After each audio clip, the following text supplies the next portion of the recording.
on a constaté que les changements climatiques ont détruit complètement les activités que les femmes faisaient. Santhiabolo, c'était une population à 80% agricole.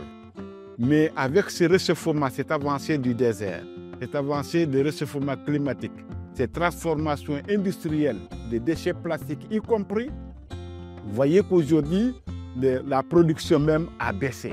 On est entre deux îles, l'île de Wenda et l'île de Sifoka, où on a trouvé des communautés un peu éloignées du milieu de vie, puisqu'on est dans des îles. Avec les effets du changement climatique, on s'est rendu compte que les îles, il y a beaucoup d'érosion et les îles perdaient vraiment de terre. Center Energy est une compagnie de technologie solaire. Donc, c'est une compagnie qui accompagne le projet Action climatique féministe en Afrique de l'Ouest. C'est une zone où la terre est très fertile. Donc, il fallait le valoriser tout en mettant en place des systèmes solaires durables.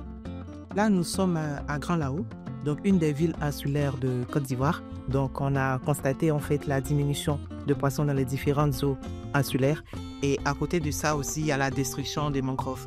En trouvant des solutions, nous avons réfléchi et nous avons pensé que l'apiculture pourrait être une bonne solution d'adaptation face à cette situation. On s'est dit quelle était l'alternative pour permettre aujourd'hui à ces femmes d'avoir les huîtres en même temps, mais aussi de ne pas trop agresser la mangrove. On était pauvres, on n'avait pas d'activité à faire. Tu sais, un mois seulement tu enlèves les huîtres, ça y est, tu ne feras rien.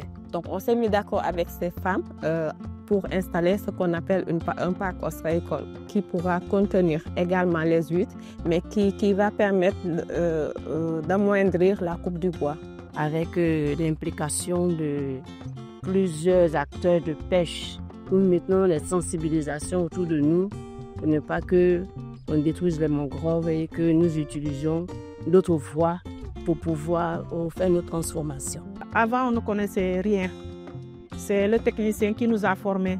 Il nous appelle, il nous montre comment placer les riches et comment les enlever et les réinstaller.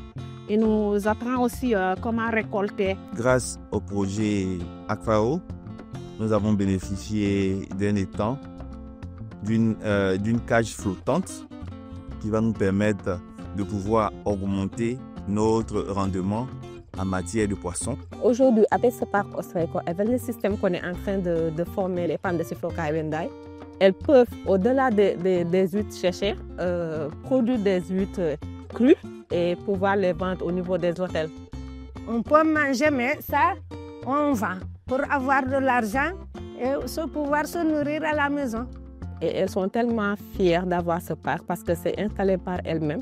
Et ce parc va vraiment leur permettre aujourd'hui, d'ici sous peu, de commencer la récolte. Aujourd'hui, on peut dire qu'on a atteint les deux objectifs du projet, c'est-à-dire l'autonomisation des femmes et l'augmentation de leur résilience face au changement climatique.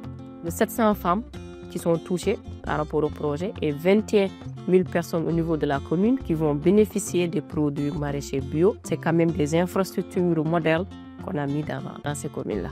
Ce projet nous amène à sortir de la pauvreté. Notre avenir va s'améliorer.